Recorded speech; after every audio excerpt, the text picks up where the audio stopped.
After a debate held in Westminster Hall on the 4th of July, in which the House reasserted its commitment to never forgetting the genocide of Srebrenica and the need to safeguard the Dayton Peace Agreement, I was deeply alarmed to see that the Honourable Member for Rutland, the Chair of the Foreign Affairs Select Committee, was threatened by the President of Serbia, who said in response to her speech, "We are already conducting an investigation against you to see what you are doing, to see who is paying you, and to see why you are putting the Republic of Serbia in such a position. If the government of Great Britain is not willing to react, it is not a problem. We will be forced to react." This is an unacceptable statement from a head of state, and it is not just a threat to the member for Rutland, but an intimidation tactic to all MPs.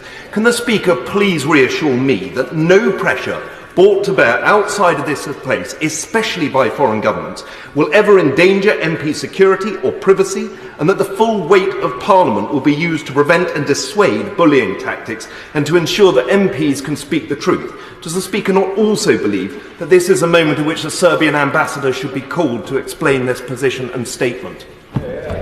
Well, can I first of all say thank you to the honourable gentleman for giving notice of the point of order. It is fundamentally constitutional principle that MPs should be able to speak freely in proceedings of this House, and threats to members doing their job is totally unacceptable, whoever makes them. And beyond that, I remind the honourable member that we do not discuss the operational security matters in public, and he won't want to go further than that. What I would say is, of course we take it seriously, and of course somebody who holds whatever position, whether it's a backbench or whether it's chair of a select committee, should be able to speak out openly and freely without intimidation. And there is a reminder to foreign states, they have no right to threaten anyone of this House.